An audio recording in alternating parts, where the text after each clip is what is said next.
私たちが知る宇宙の常識が火星では通用しないとしたら、探査機から送られた無数の画像の中には不可解な物体が映し出されています。自然のいたずらか、それとも太古の痕跡か。今回は40年以上にわたる火星探査の歴史の中で撮影された奇妙で議論を呼んだ謎に迫る冒険へ、皆様をお連れいたします。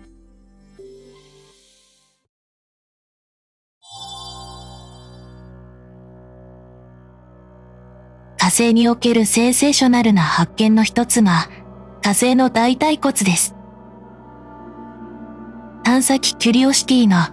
火星の表面で捉えたこの岩石は人間の大腿骨のように見える形状をしていました。あまりにもリアルな形状だったため、写真が公開されるや否や、ついに火星生命、しかも大型生物の痕跡が見つかったと世界中のメディアを興奮させました。しかし、冷静な科学者たちが導き出した結論は、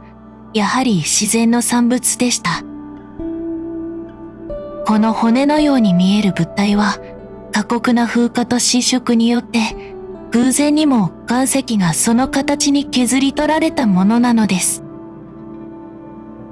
人間の脳が持つパレイドリア現象が作り出した究極の錯覚。火星にも生命がいてほしいという強い願望が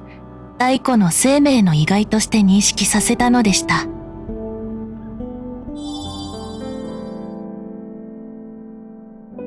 火星の地表には時にユーモラスで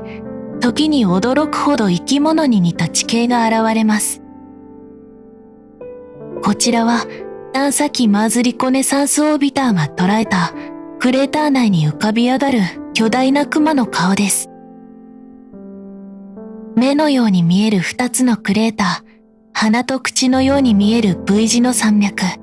そして顔の輪郭を形作るクレーターの縁。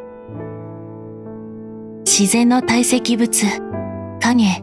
そして地形の組み合わせによって生まれた錯覚です。目に見える部分はクレーター内の堆積物が風化で削られ、たまたま2つの穴として残った部分。口に見える V 字の山脈は、過去に水や溶岩が流れたり、地殻が変動したりしてできた堆積層や構造体です。そして、最も重要な要因は、やはり光と影です。太陽の角度によって影が濃く落ちることで、それぞれのパーツが際立ち、動物の顔として私たちの脳に認識されます。これもまた、パレイドリア現象の典型的な例です。火星のクマは、愛すべき火星のランドマークです。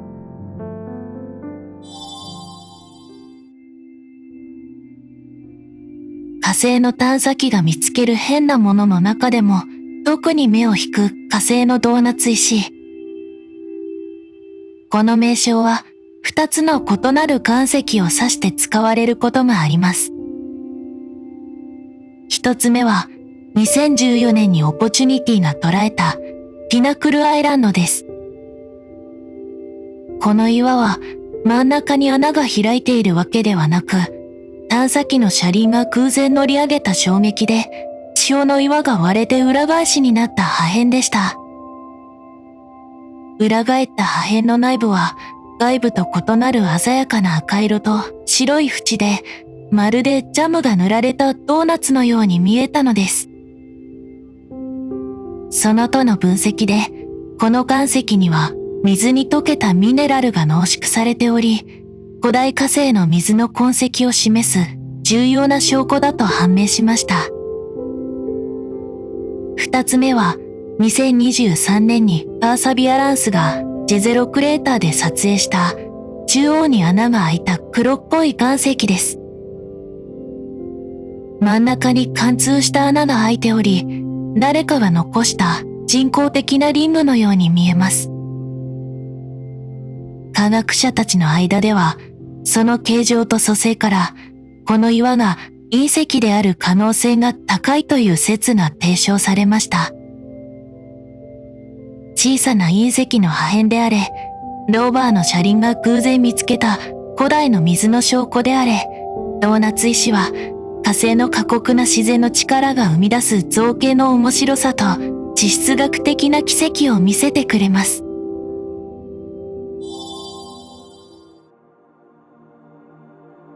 2004年、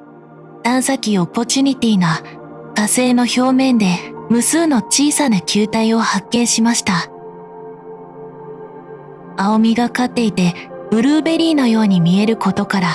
すぐにブルーベリーという愛称で呼ばれるようになりました。ブルーベリーは砂利のようなサイズで火星の広大な平原に均一に散らばっていました。分析の結果、この球体は酸化鉄、特にヘマタイトを多く含む岩石であることが判明しました。ヘマタイトは地球上でも水の存在下で鉄分が凝集し、沈殿することで形成されます。周囲の柔らかい岩石は長年の風化で削り取られてしまいましたが、硬いヘマタイトの球体だけが残り、地表に散らばったのです。愛らしいブルーベリーの発見は、火星探査の歴史を大きく変えるものでした。過去の火星が生命の存在を許容するほど、温暖で湿潤な環境であったことを、雄弁に物語っているのです。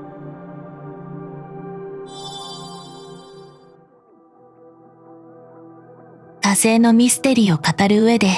決して外せない、史上最も有名な発見。1976年、探査機バイキング1号は、火星のシドニア地域で撮影した1枚の画像。巨大な人間の顔のように見える異様な岩山です。この画像が公開されるや否や、世界は騒然。人面岩は火星ブームの火付け役となり、小説や映画の題材にもなりました。低解像度の白黒画像では、確かに目や鼻、口らしき凹凸が確認でき、地球のスフィンクスのように見えたのです。時は流れ2001年、より高性能な探査機がシドニア地域を高解像度で再撮影したことで、長年のミステリーに終止符が打たれました。残念ながら人工物ではなかった。光の当たり方や影の具合、そして低解像度の荒い画像が偶然作り出したただの風化した岩山だったのです。火星の人面岩は科学の進歩が解き明かした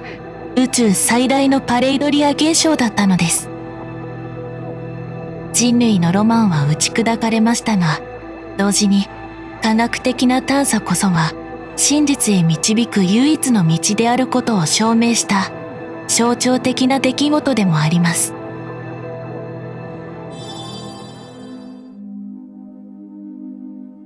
2022年、探査機キュリオシティが世界を騒然とさせた一枚の画像。岩肌にぽっかりと開いたドアのように見える四角形の開口部。あまりにも整った形状で、太古の火星文明が残した地下施設への入り口ではないか、といった大きなミステリーとなりました。しかしこれは、自然が作り出した亀裂であり、人工物ではありません。もともと岩盤にあった垂直な割れ目や地層の境目に沿って、周辺の岩石が崩落し、駆け落ちたことによって形成されました。この岩石が非常に硬い層と脆い層でできていたため、崩落した際に四角い断面が偶然残され、あたかも誰かが切り抜いたようなドアに見える錯覚を生み出したのです。これもまた私たちの脳が作り出したパレイドリア現象の一例です。自然の力だけでこれほど整った形が生まれることは、火星という過酷な惑星における地質学的なプロセスの脅威を物語っています。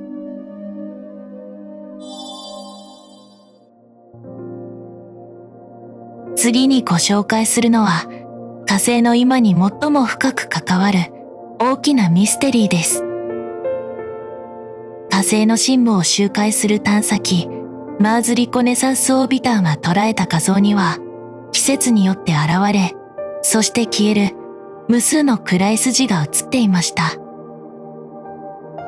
RSL、繰り返し現れる斜面の線状構造と呼ばれています。火星が太陽に近づき、暖かくなる季節になると、斜面に沿って黒い筋が徐々に下へ伸びていきます。寒くなると、跡形もなく消えてしまうのです。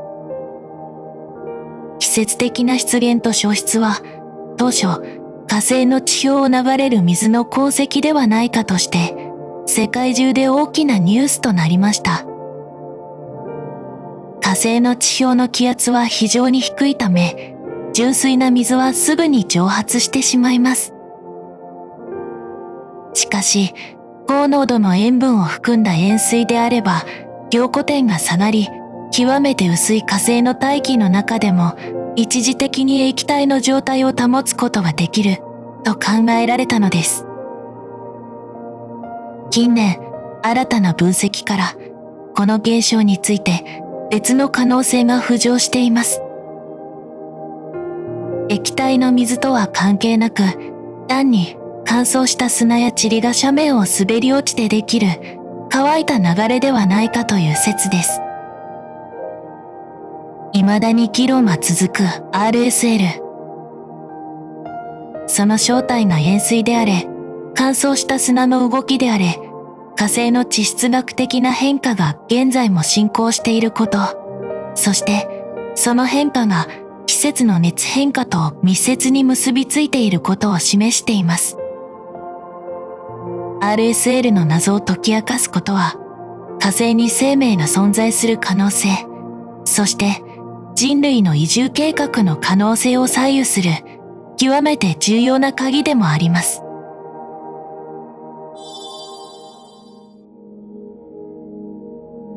火星の極地、特に南極間の周辺には、地球外生命体が描いたかのような異様なパターンが存在します。巨大なクモの巣、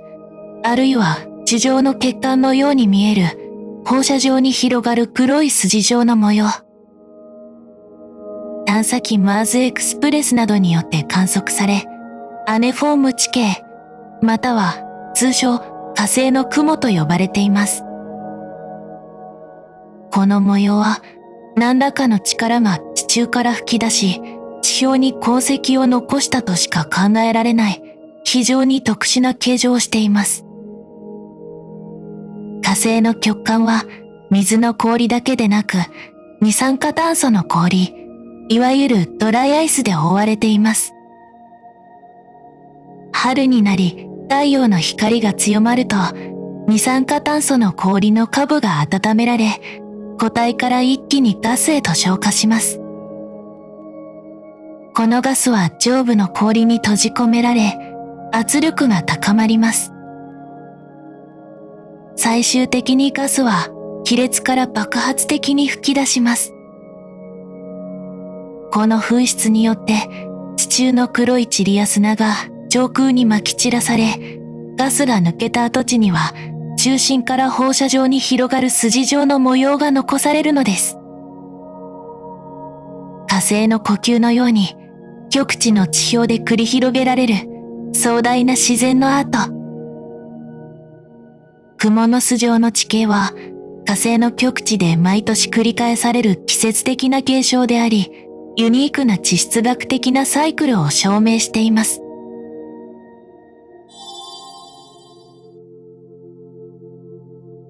火星の地表に咲いた精細な石の花。探査機キュリオシティが2022年に発見したその姿は、地球上のサンゴや開いた花のよう。驚くほど複雑に枝分かれした物体は、火星に生命が存在した証拠、つまり化石ではないかと大きな話題となりました。科学的な分析の結果、これは生命活動の痕跡ではないことが判明しています。その正体は、太古の火星に存在した水が作り出した鉱物の結晶構造なのです。かつて火星の岩盤の割れ目や隙間に水が流れていた時代、その水に溶け込んでいたミネラルが岩の内部で徐々に沈殿し結晶化しました。それが複雑な網目状の構造として成長したのです。何十億年という時が流れ、周りの柔らかい岩盤は火星の風や微細な砂嵐によって削り取られ風化していきました。このミネラルで作られた結晶構造は非常に硬く、浸食に強かったため、周囲の岩が消えた後もまるで花が咲いたかのように立体的な姿で残されたのです。石の花は火星に生命がいた証拠ではありませんが、それは間違いなく火星に大量の水が存在していた証拠であり、数十億年もの間、その姿を保ち続けた火星の地質史の生き証人。火星の荒涼とした景色の中で、ひときわ美しく光る水の記憶の結晶と言えるでしょう。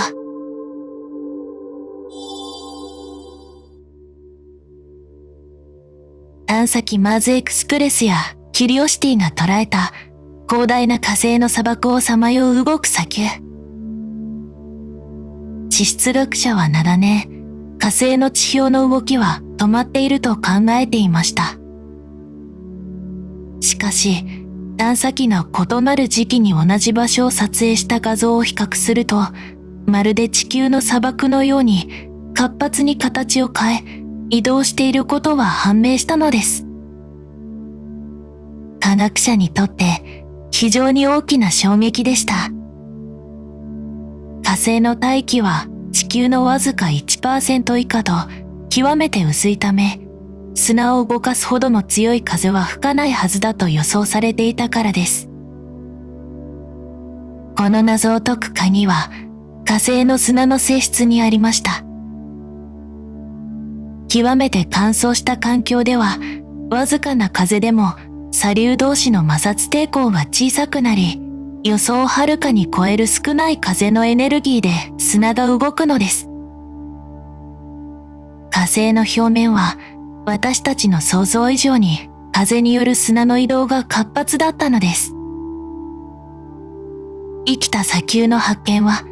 火星が活動を終えた凍りついた惑星ではないことの決定的な証明となりました。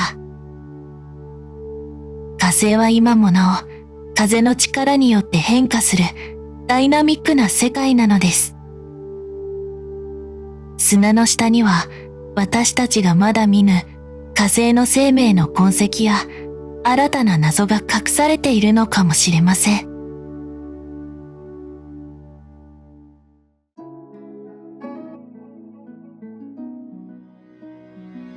火星の地表に残された奇妙な痕跡は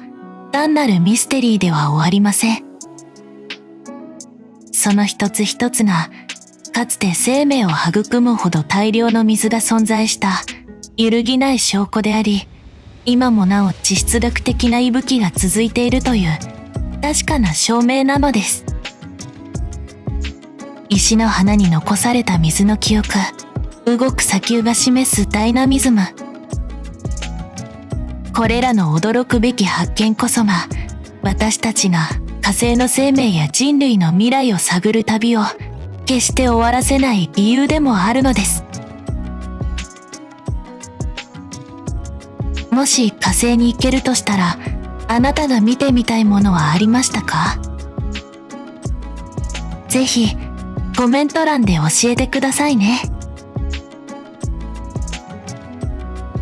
今回の冒険はここまで。また次の冒険でお会いしましょう。